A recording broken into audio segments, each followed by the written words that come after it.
नमस्कार दोस्तों, मसीहा आईएएस चैनल में आपका हार्दिक स्वागत है। भारतीय इतिहास को जानने के प्रमुख स्रोत पढ़ रहे थे, उसका पहला पार्ट ऑलरेडी अपलोड कर चुका हूं। ये दूसरा पार्ट के लिए अपन बात करने जा रहे हैं। हम पढ़ रहे थे यजुर्वेद। यजुर्वेद की शाखाएं हमने दो पढ़ी थी।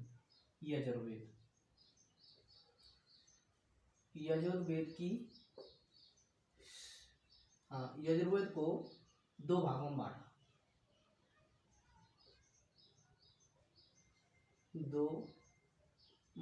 में बांटा। एक कृष्ण यजुर्वेद और बी शुक्ल यजुर्वेद।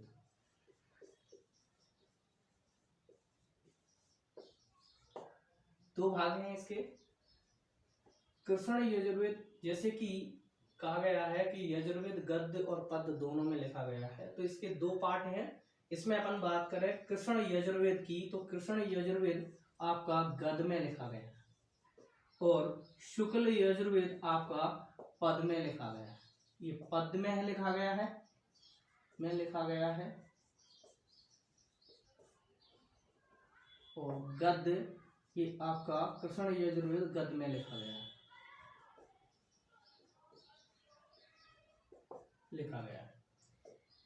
अगर हम बात करें यजुर्वेद की, तो यजुर्वेद की प्रमुख शाखाएं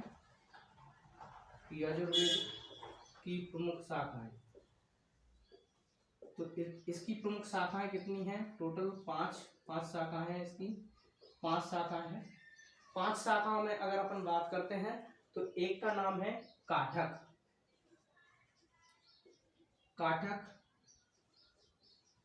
दूसरा कपिस्टल,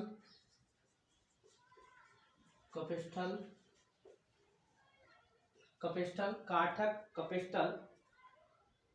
और तीसरा अगर अपन बात करते हैं तो फिर देखा जाता है आपका मैत्रायणी। चौथा आपका देखा जाता है तैत्तिरीय, है ना, तैत्तिरीय और वाजसनेयी।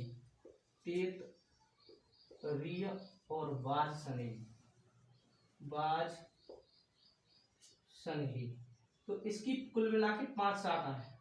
इसकी कितनी शाखा है? 5। काठक, कपिस्टल, मैत्रायणी, तैत्तिरीय और वाजसनेयी। ये यजुर्वेद की शाखाएं प्रमुख देखी जाती हैं। अगर हम बात करें तो इसलिए इसको देखा जाता है गद्य और पद्य दोनों में, क्योंकि दो भाग हैं इसके, इसलिए गद्य और पद्य में लिखा गया है। एकमात्र ही ये वेद है जो गद्य और पद्य में लिखा गया है। स्क्रीनशॉट लीजिए दोस्तों।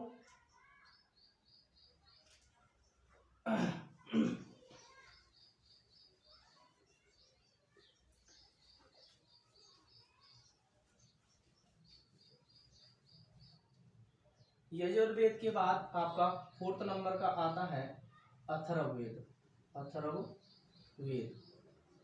अथर्ववेद आता है।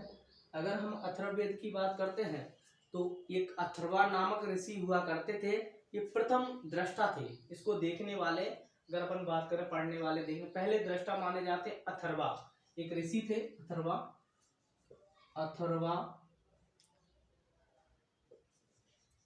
अथर्वा करके एक ऋषि और ये जो अथर्वा ऋषि थे ये प्रथम दृष्टा माने जाते हैं। प्रथम दृष्टा अगर अपन बात करते हैं, इसलिए इन अथर्वा ऋषि के नाम पर ही नाम पड़ गया था अथर्ववेद। अगर हम अथर्ववेद की और बात करें तो देखा जाता है कि इसके अंतर्गत 2 प्रमुख शाखाएं देखी जाती हैं। एक पिप्लाद, एक आपकी रोशोनक। तो इसकी 2 शाखाएं जो कि 2 हैं, है ना। एक का नाम पिप्लाद,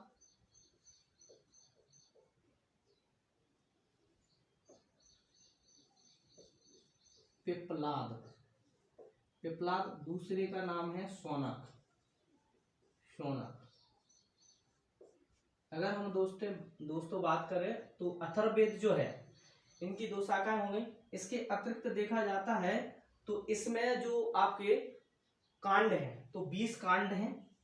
कांडों की संख्या कितनी है? 20 कांड, यानी कांडों की संख्या आपकी देखी जाती है 20। इसके पश्चात अगर अपन बात करते हैं सूक्त, लगभग देखे जाते हैं आपके सूक्तों की संख्या। फिर आते हैं अपने मंत्रों की संख्या। मंत्र बोले तो ऋचाएं, है ना। तो सूक्त आपके देखे जाते हैं 731। कितने सूक्त? 731।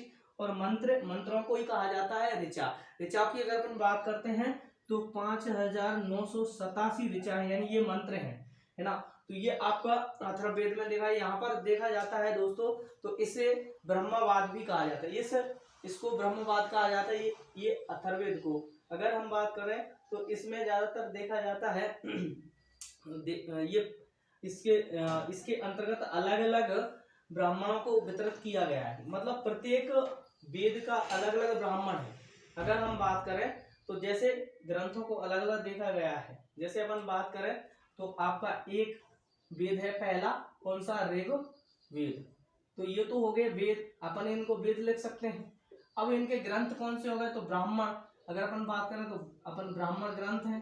तो ब्राह्मण ग्रंथों में अपन बात करते हैं तो फिर देखा जाता है तो ऋग्वेद का ब्राह्मण ग्रंथ कौन सा होगा? तो ऋग्वेद का ब्राह्मण ग्रंथ होगा ऐतरेय। ऐतरेय होगा। और कोशीतकी होगा, है ना। कोशीतकी ये होगा दोस्तों। इसके बाद अगर अपन बात करते हैं ऐसे ही आपका आएगा सामवेद। सामवेद का आपका ब्राह्मण ग्रंथ कौन सा होगा?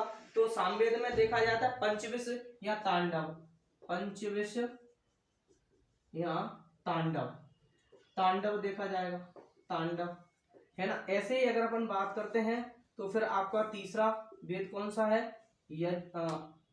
यजुर्वेद। यजुर्वेद की अगर अपन बात करते हैं तो इसका भी ब्राह्मण ग्रंथ है। इसके ब्राह्मण ग्रंथ में देखा जाता है तैत्तरीय एवं शतपथ, है ना। और चौथे की अगर अपन बात करते हैं तो ये आता है आपका अथर्ववेद। अथर्ववेद की अगर अपन बात करते हैं तो इसका भी एक ब्राह्मण ग्रंथ है जिसे गौपद कहा जाता है। क्या कहा जाता है? गौपद। तो दोस्तों अपन बात करें, जैसे कि आपको पता है इसे ब्रह्मवाद कहा गया। इसे हमने कहा क्या? ब्रह्मवाद। अब ब्रह्मवाद की अगर अपन बात करें तो प्रत्येक वेद का एक पृथक पृथक ब्राह्मण ग्रंथ है, जो मैंने इस प्रकार से बताया। मतलब वेद और ब्राह्मण ग्रंथ, ये ब्राह्मण ग्रंथ है। तो इस प्रकार से अपन देख सकते हैं ऋग्वेद का ऐतरेय या कौशितकी और सामवेद का पंचविश, तांडव। इसके बाद अगर अपन बात करें तो षड्विश और जैमिनी भी लिख सकते हैं अपन। षड्विश और जैमिनी भी देख सकते हैं, जैमिनी, है ना। इसके बाद अगर अपन बात करें यजुर्वेद का तैत्तरीय और अथर्ववेद का गौपद। तो इस प्रकार से हम वेद एक साइड और एक साइड वेदों के ब्राह्मण ग्रंथ को देखेंगे। तो दोस्तों ये आपको स्क्रीनशॉट लेना है इधर।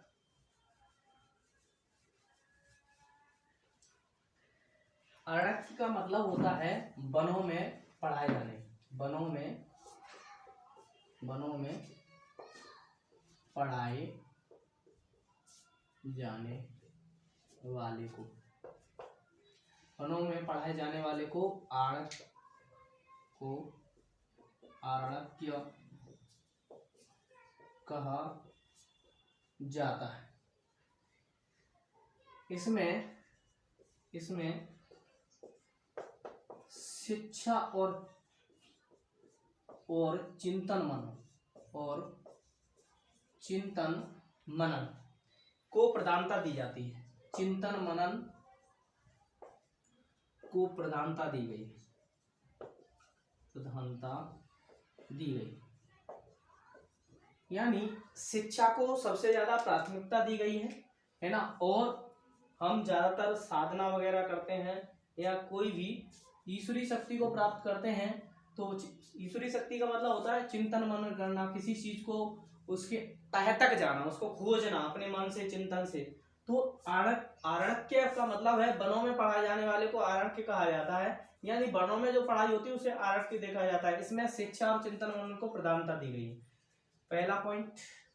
दूसरा अगर अपन बात करें तो आपने सुना होगा इसमें कि इसके कुछ आरण्यक ग्रंथ हैं, है ना, ग्रंथ हैं। ग्रंथों की अगर अपन संख्या की बात करते हैं तो आरण की ग्रंथों की संख्या है, टोटल मिला के ग्रंथों की संख्या 6। कितनी है? 6, संख्या 6 है। इसमें अपन बात करें तो एक तो आपका ऐतरेय, एक आपका तैत्तिरीय, सी कौशितकी, डी अगर हम बात करते हैं तो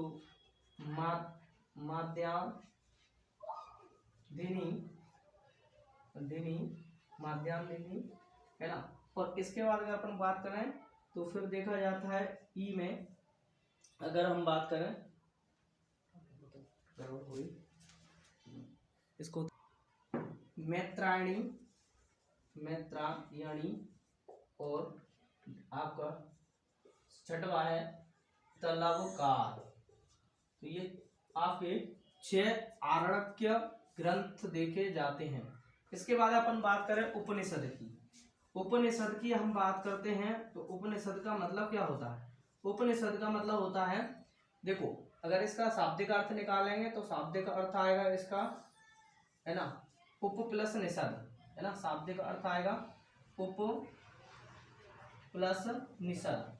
इसका मतलब क्या है दोस्तों? इसका मतलब है उप में से समीप बैठने वाला, यानी समीप बैठने वाला, इसे उपनिषद कहा जाता है। इसके अतिरिक्त अगर अपन बात करें तो प्राचीन एक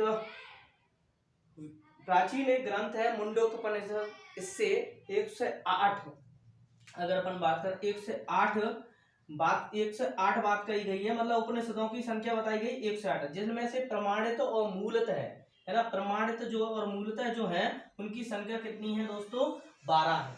आप बात सुने होंगे कि भारत का एक आपका चिन्ह है ना, जो सत्यमेव जयते, इसे मुंडकोपनिषद से लिया गया है। ये हमारा जो देखा जाता है तो इसकी अगर हम बात करें तो आदर्श चिन्ह है जिसे सत्यमेव जयते कहा जाता है, और ये हमने मुंडकोपनिषद से लिया।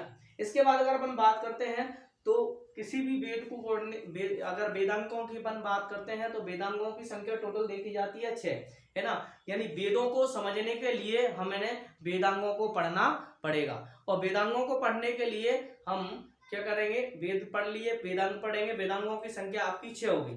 इसके अतिरिक्त अगर अपन बात करते हैं फिर देखे जाते हैं प्रमुख रूप से इस पूरे इतिहास को पढ़ने के लिए, पूरे वेदों को पढ़ने के लिए हमें वेदांग पढ़ने बहुत जरूरी है। और वेदांगों की अगर अपन बात करते हैं दोस्तों तो वेदांगों की संख्या देखी जाती है भारतीय इतिहास के अनुसार 6।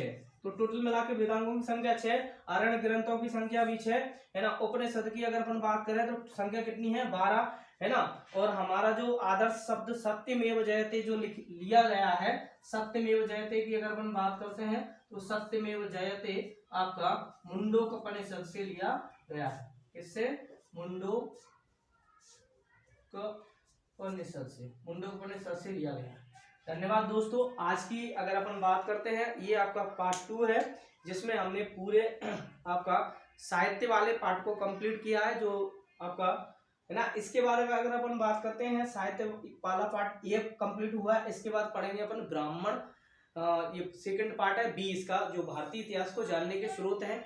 अगर अपन बात करते हैं तो देखा जाता है दोस्तों, आप रेगुलर इनको पढ़िएगा, इनको लिखिएगा और अपने नोट्स भी तैयार करिए। और मसीहा IAS चैनल की प्रारंभ में आप सब लोगों का सपोर्ट चाहिए। आप लाइक और सब्सक्राइब करिएगा और मुझे सपोर्ट करिएगा। धन्यवाद दोस्तों।